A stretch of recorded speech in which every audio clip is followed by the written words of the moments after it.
And the other thing that I love was just that this subject matter was so of the moment. That was really exciting for me. It reminded me of writing the cold openers back at SNL in like the late 90s, where you would write that cold open and then like 2 days later you'd see a political campaign respond to it. And I really love that aspect of this movie, that, you know, this movie is like right now, this is still going on, this is a major issue, and that's definitely very exciting.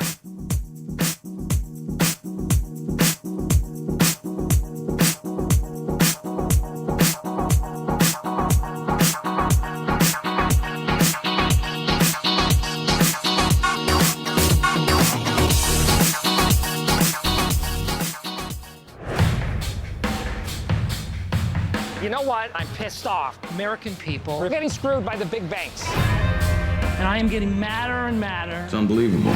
You managed to get some pretty impressive people. And I know that every director says we got our first choice, but like, this really looks like you got your first choice.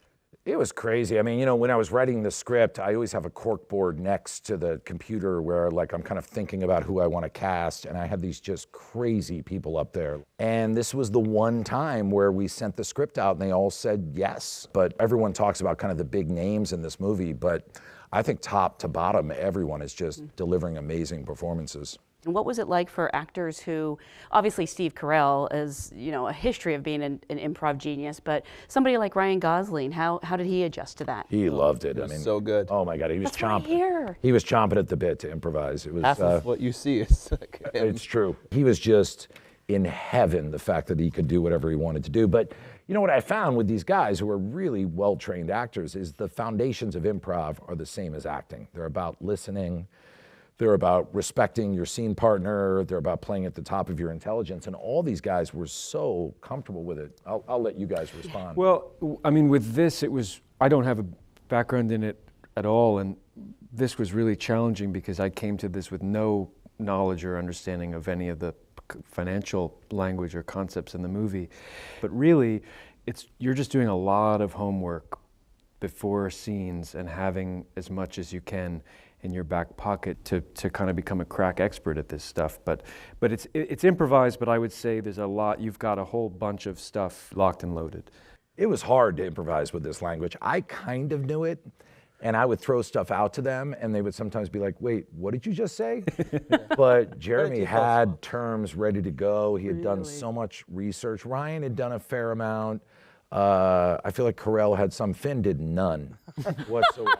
What movie is this? No, they all did research. They all had kind of a sense of the structure of what we were talking about. But it's very hard. I mean, that language is like speaking a different language. But yeah, it's a totally second language. It's about you prepare yourself up to the point of shooting so that you have enough knowledge that you can riff on it. And people would ask me like, wasn't it so intimidating to improvise for Adam McKay, you know, like, didn't want it to be like really funny. But what was so interesting about this was like, we weren't improvising like for the sake of a punchline. Like we were never like going for a joke. It was like, no, Adam wanted truth. Let's just loosen it up and we'll just play around with the dialogue and like funny stuff would happen, but also like, emotional stuff would happen too, and it would go in directions that some of which was useful and some of which wasn't. What was great, Adam obviously comes from an improv background. And, you know, so do a number of his actors, you know, and I was able to channel stuff that they were doing that wasn't necessarily successful. Because even if someone was looking off into space or they didn't realize the camera was on them, there were authentic moments of their humaneness and their humanity. There's a moment where the guy talking to Dr. Burry in the beginning flubs his line. Yeah. Hank put it in. And there's another moment, which I love, where Brad Pitt improvised a line about getting a colonic that broke Finn. I just laughed. And he just laughed, and Hank just put it in. And it was so... I didn't even know the camera was on me. Yeah. And when Hank started showing me his rough cut scenes with that, I was like, oh, this is it. This is exactly what we're looking for. Why'd I have to play a grandmother? I could play a great grandmother. In fact, I think I will be doing a sequel called Great Grandmother.